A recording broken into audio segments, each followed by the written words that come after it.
j'ai mis sur table les recherches historiques que j'ai fait pendant un certain temps. Donc il faut savoir que ça fait 2 ans que je suis là-dessus.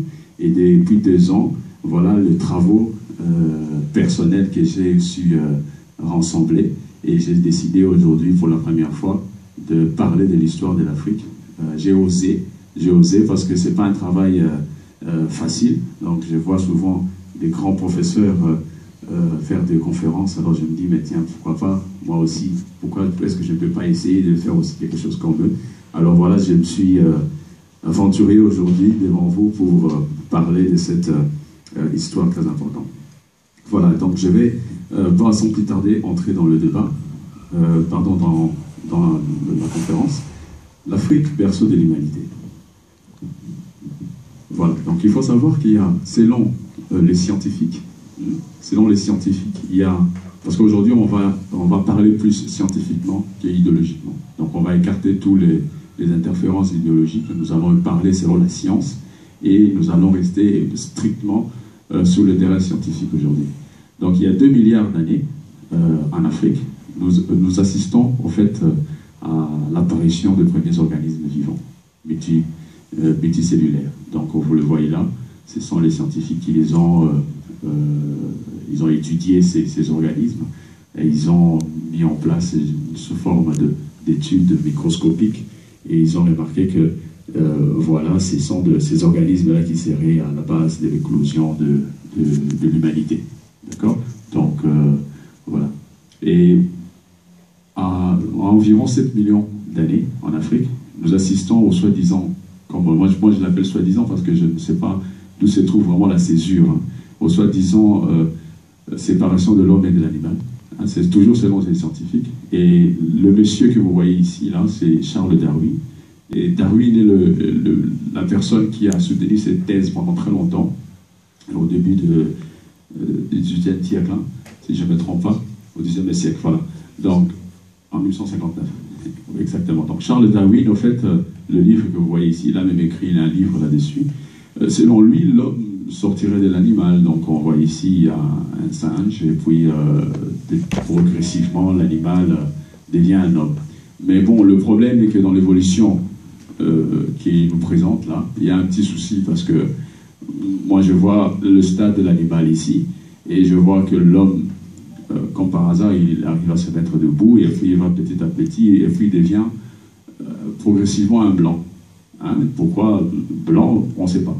Mais bon, si je dois regarder ici, essayer de me retrouver parmi ces hommes qui sont ici, donc je ne vois pas où se trouve le noir.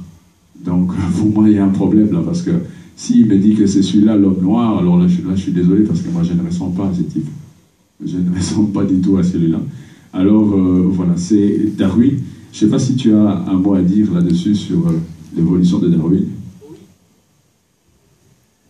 Voilà. Par rapport à Darwin, Charles Darwin, d'ailleurs, il y a une petite anecdote.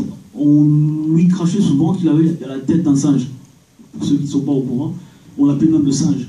Alors, c'est pas peut-être l'idée lui est venue de cette expérience avec ses amis ou son entourage, mais sinon, par rapport à ce livre qu'il a publié en 1859, The Origin of Species, en français c'est L'origine des espèces, et Charles Darwin est arrivé à une conclusion telle qu'aujourd'hui, c'est devenu presque une certitude sacro-sainte de parler de l'origine de l'homme qui remonte de l'Afrique.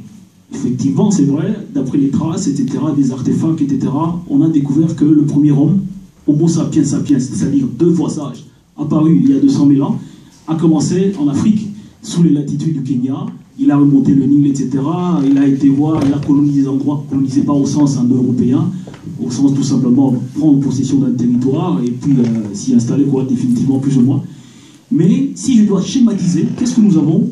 On a l'homme, plutôt on a le singe, n'est-ce pas, qui va aboutir par évolution, on parle bien d'évolution, on parle du singe qui devient homme en Afrique, n'est-ce pas? Et évidemment, ces gens-là ne sont pas bêtes, parce que là, il faut soigner un petit peu le langage. Et au moment d'arriver à l'homme moderne, ils disent plus évolution.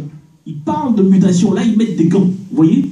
C'est-à-dire que si je dois schématiser, on a le singe, l'homme noir, et puis le blanc. Qu'est-ce que vous laisse comme impression? C'est-à-dire que l'homme noir est intermédiaire entre le blanc et le singe. Et quand on repose toute notre philosophie sur ça, Vous savez à quoi ça aboutit? Ben, à ce qu'on est aujourd'hui. Mais c'est pas innocent ce qu'ils font là. Vous voyez? Ça peut être vrai, ça en a l'air, ça a l'apparence de vérité, évidemment, parce qu'on a vu les toutes premières traces de l'humain en Afrique. Mais de là à dire que l'homme vient du singe, je ne sais pas, je ne suis pas trop fan de ce truc-là, même si le regretté cher professeur Cheikh Diop, il y a, je ne sais pas si c'était de bonne loi ou bien c'était juste pour être un petit peu en accord avec la laïcité scientifique. Mais en tout cas, personnellement, Darwin, c'est quelqu'un que je ne fréquente pas trop. En tout cas, je ne sais pas... Merci beaucoup.